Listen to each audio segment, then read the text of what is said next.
Si je vous dis Jughead, il y a de fortes chances pour que vous pensiez à la série pour ados produite par la CW et à cet immense BG avec son air si mystérieux et son étrange bonnet.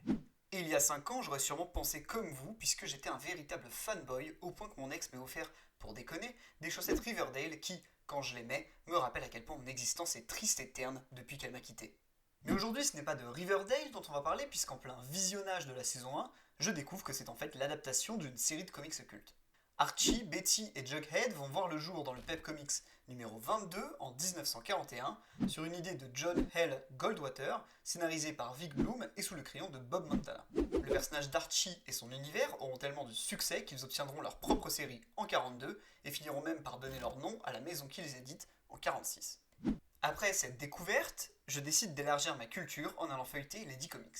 A l'époque, je n'ai pas un sou en poche et j'ai l'impression que je ne pourrais pas trouver ces ouvrages en France. Je m'en vais donc les lire en totale illégalité sur internet, tel le pirate que je suis, et je dois dire que je suis en fait assez déçu, jusqu'à ce qu'une série attire mon attention. En fait, je vais faire la rencontre d'un personnage que je ne connaissais pas sous cet angle, un personnage si drôle et intéressant que je vais quitter la web piraterie pour lui, et même me mettre à lire du comics en VO pour la première fois, puisque sa série n'était à l'époque pas éditée en France.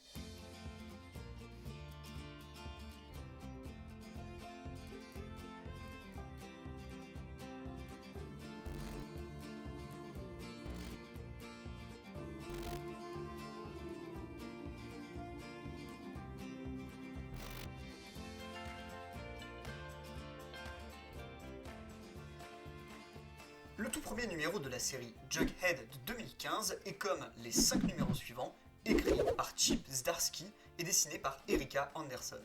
On y découvre Jughead en pleine soirée jeux vidéo qui va s'éterniser jusqu'à ce qu'Archie vienne le chercher pour aller en cours le lendemain. Assez rapidement, on comprend que Jughead est du genre à suivre le courant et à s'y adapter plutôt que de tenter de le faire changer de direction grâce à un échange avec Betty, qui a mis en place une pétition pour empêcher la Fox Forest d'être rasée par Lodge Industries. Jughead refuse de signer en affirmant que ce n'est pas une liste de noms qui fera fondre le petit cœur de pierre de Monsieur Lodge et le poussera à abandonner ses projets. Mais nous sommes sur le point de découvrir qu'il y a des causes pour lesquelles Jughead est prêt à se battre et à manifester car un nouveau directeur vient d'être nommé à Riverdale High. Et même si ce changement de direction ne va d'abord pas affecter le jeune homme, tout va changer quand il va apprendre qu'il n'y aura plus jamais de lundi lasagne à la cantine. Et pire encore, qu'à partir de maintenant, le menu ne sera composé que de gruau. Pour toujours. Cette annonce, que dis-je, cette injustice va bouleverser Jughead, le révolter, le chambouler, au point qu'il n'en supportera pas le choc et tombera dans les pommes. Nous sommes dans le royaume de Riverdale, et le roi Lodge a réduit les rations de nourriture de son peuple pour continuer à financer sa guerre de 1000 ans. Pour réparer cette injustice culinaire, Jughead Jones et son compagnon Archie Andrews partent en quête du Dragon Burger, un burger contenant un nombre de burgers infini. Et même si cette quête épique sera fatale à Archie, Jughead se montre digne du Dragon Burger et grâce à lui, le royaume de Riverdale peut enfin profiter de burgers gratuits pour toujours. Ce rêve et une discussion avec ses camarades vont faire réaliser à Jughead qu'on peut faire de la nourriture nous-mêmes. Si, je vous jure, vous aussi, chez vous, vous pouvez cuisiner. Après avoir appris la recette ancestrale du burger, Jughead décide de préparer et de vendre des burgers à la cafétéria de Riverdale High, dont tous les bénéfices iront à Betty et son association pour la préservation de la Fox Forest. Et même si le nouveau directeur l'incite avec fermeté à mettre fin à son activité, Jughead remporte cette victoire culinaire grâce à une clause dans le règlement de l'école qui stipule que la cafétéria peut servir de point de vente de boissons et de nourriture si c'est pour collecter des fonds pour une œuvre de charité. Sans le savoir, Jughead vient de déclarer la guerre au nouveau directeur. Si cette première rencontre m'a tant marqué, c'est d'abord parce que Jughead et tout l'univers dans lequel il évolue sont radicalement différents de celui de Riverdale. En vérité, c'est peut-être l'une des choses que je préfère sur ce médium. Avec un changement d'auteur, une adaptation ou grâce aux univers parallèles, il est possible de découvrir des personnages radicalement différents des versions qu'on connaît déjà. Le ton ou les thèmes abordés peuvent être les mêmes ou non, peu importe, puisque qui dit changement d'auteur dit changement de manière de raconter, changement de point de vue.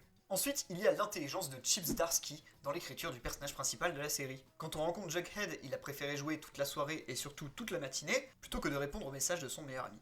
Il refuse de signer la pétition d'une de ses amies proches, et la met face à l'inutilité, selon lui, de ce genre d'engagement. Assez rapidement, Jughead semble être un jeune homme sans grande conviction, qui se satisfait du système en place tant qu'il ne vient pas le déranger, et il semble également suffisamment égocentrique pour rejoindre et perturber la manifestation de Betty pour protester contre la fin de son lundi lasagne à la cantine.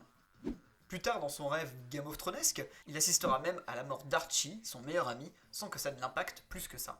Le tableau que nous peint Zdarsky n'est donc pas des plus flatteurs, du moins si on refuse de gratter la couche qui nous est présentée pour aller voir celle qui se cache en dessous. Puisque, comme je vous le disais plus tôt, une fois que Jughead a appris à cuisiner des hamburgers, il va les vendre à la cafétéria de l'école.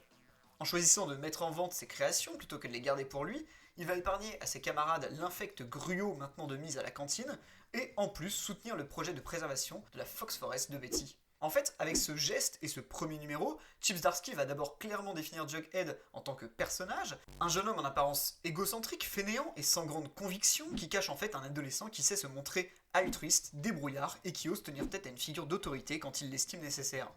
Puis, avec ce premier numéro, Zdarsky va également clairement définir Jughead en tant que série. En début de numéro, Jughead est mis face à un problème, causé directement ou indirectement par le changement de principal.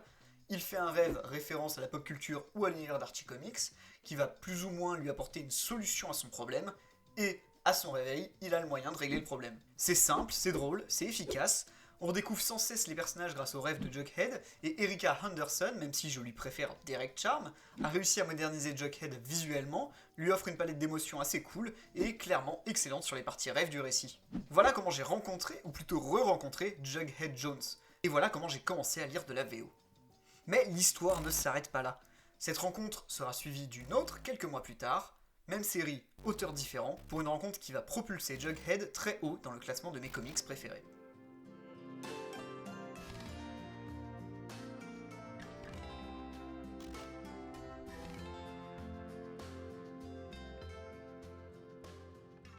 Nous sommes quelques semaines après que j'ai fini de lire le premier volume de Jughead.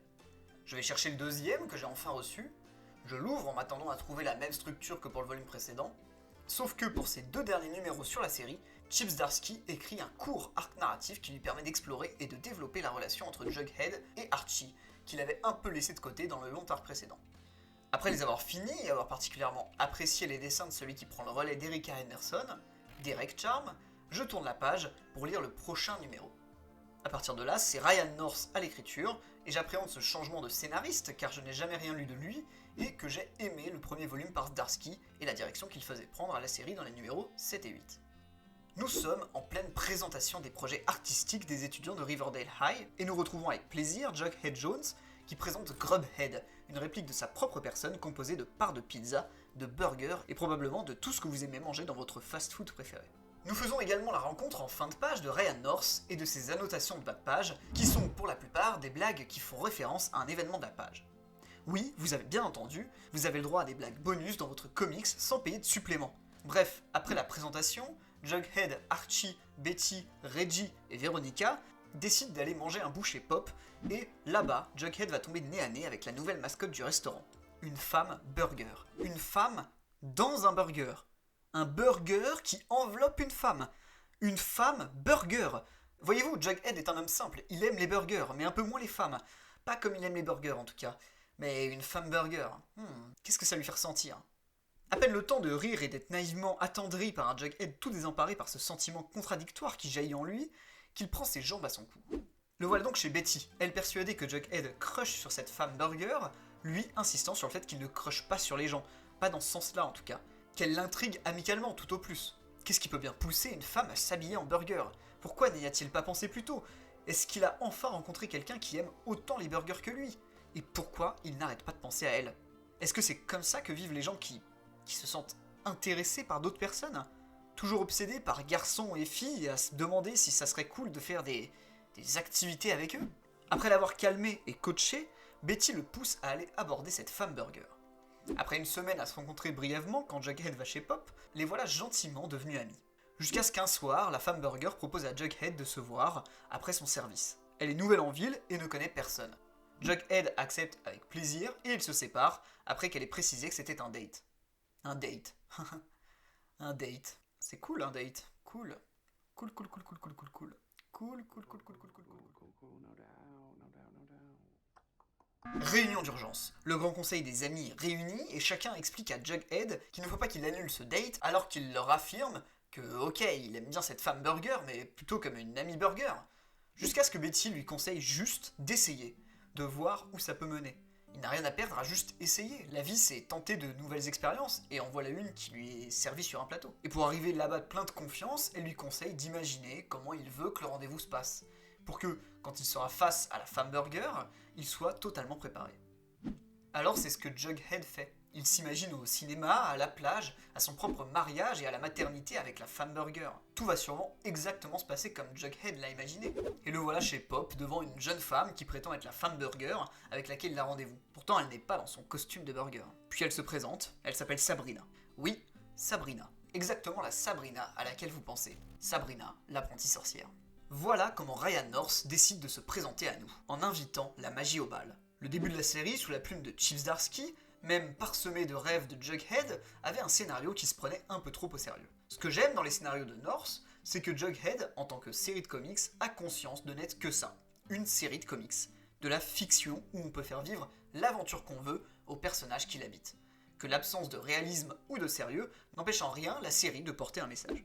Et quel meilleur personnage de l'écurie Archie Comics pour annoncer fièrement que Jughead ne doit pas se prendre trop au sérieux, que Sabrina, une sorcière qui fait de la magie. Ça, couplé aux hilarantes annotations de bas de page de Ryan North, me semble être une annonce claire de ce que la série sera à partir d'ici.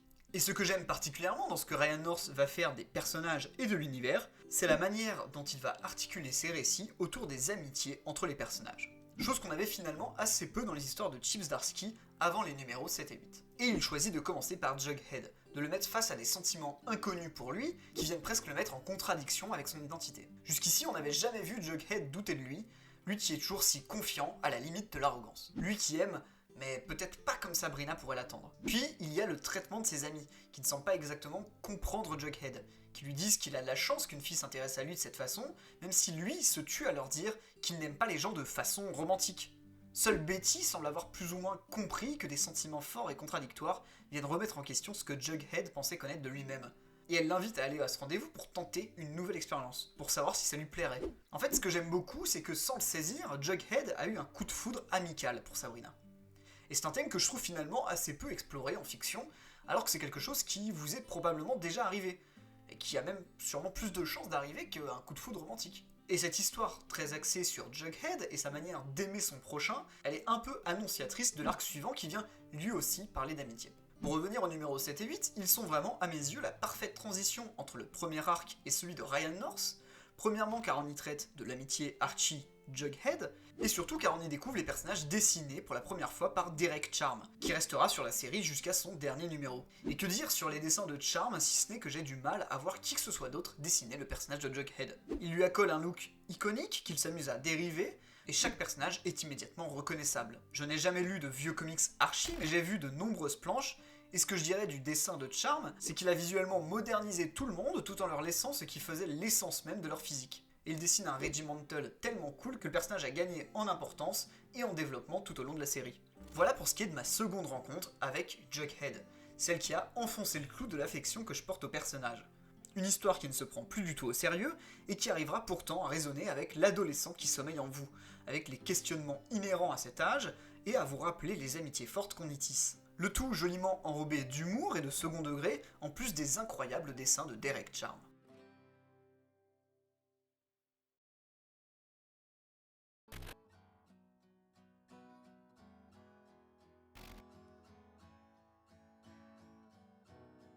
Vous l'aurez compris, grâce à ces deux lectures, Jughead est devenu un personnage qui me tient particulièrement à cœur. Et la série de 2015 est devenue, avec le temps, ma série de comics de confort.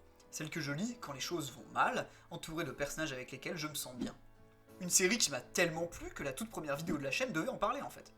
Ici nous sommes bien loin du ton trop sérieux de Riverdale, et l'amitié qui lie sincèrement les personnages y est beaucoup plus claire. Peut-être que mon attachement à la série est-il aussi dû au fait qu'il m'a fallu aller la chercher en quelque sorte. Faire l'effort d'aller la trouver, puis la lire en VO, à une époque où j'étais très mauvais en anglais, et où acheter un comics était tout un investissement qu'il me fallait mûrement réfléchir. Mais je ne regrette en rien cet investissement, et je ne saurais que trop vous conseiller cette série, si ce qui en transparaît dans cette vidéo vous plaît. En VO, c'est disponible en 3 volumes, et en VF, nous n'avons que l'équivalent du premier volume publié chez Glénat. Pour ma part, écrire cette vidéo m'a donné envie de me replonger dans les aventures que Jughead a pu vivre dans ses propres séries, et plus particulièrement dans la plus récente que je me suis procurée il y a peu. On y retrouve même Derek Charm au dessin, alors je peux vous dire que je suis impatient de la lire. Salut!